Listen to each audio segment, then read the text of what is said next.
My name's Hassan Hajjaj. I'm a Moroccan, London, Marrakesh-based artist, contemporary artist. I didn't study art. I didn't sort of plan to be an artist. It sort of just happened, I suppose, along the journey. To go back for me before I get to being the artist, in London I did many things prior to this. I had a fashion shop called Rap in 1984. So it was really, I was doing this, and within the shop I sort of met a few friends, one called Andy Blake, who was doing fashion stylist. I've become his assistant on catwalk shows and magazines. And then I had my friend Zach over, he was doing music videos. So I worked with him behind the scene in a few music videos. And I think this kind of allowed me to learn, I suppose, the practice I do now. It opened up my eyes between fashion, art, music. And I bought a camera in 1989 from Zach. And I sort of was going shooting for myself with no plan, it was just the love of photography.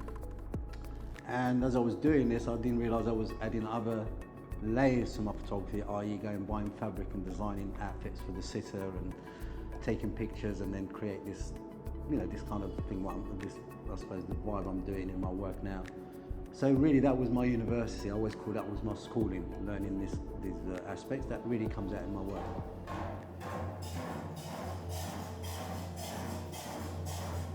It's a personal piece of work called the film Brotherhood, which has been used before, and really trying to kind of just highlight these points of movements of people. Some part of the people have been moved without choice, for example, highlighting, there's these two religions that they've adapted to, one is Islam, one is Catholic, but within that is the African practice that comes underneath that, that's kind of kept, in the olden days it was almost illegal to practice that, i.e. candomblé, when they're recognised as a Brazilian religion, African religion. And Gnawa the same, the last 25 years, because the festival has highlighted it to become a gem of Morocco. But even growing up in Morocco, it's still seen as something that's not good, not Islamic, it has the good and bad, stuff like this.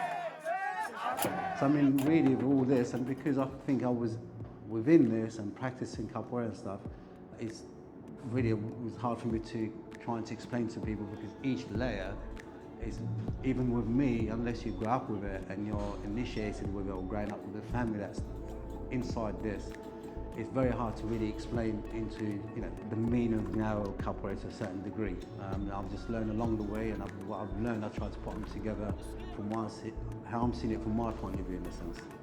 And I think this is really the idea for people to see it. And what's nice about the Beinali, which is great, which has given me a really good opportunity, because they could both come here to perform. And this is, it's a magical moment for me, because hopefully the people will see them perform and they get to know them when they watch the film. So instead of back to front. And for me, this is a golden moment for me, because then I think when you see the glamour and dancing and jumping up and down, and when people see this, when they sit down and watch the film and see the interviews, then they're going to really see how these people live and their beliefs and the way they grew up and stuff like that. I think this is probably going to be my nervous moment ever in my career, in the sense of showing something, because it's personal. When you do something personal, you can be quite selfish, because it's about you and your thoughts and your ideas and stuff like that. So it's a moment to see, and also the type of body work I've been showing. There's people who know my work and follow the work. There's that expectation maybe, and this is just like a bit of a U-turn from that. So it's a bit nervous, but at the same time, I'm kind of looking forward to how even the Gnawa masters and the Capoeira masters, I didn't allow them to watch the film until we're here, so we all watch it the first time. So that's even more nerve-wracking.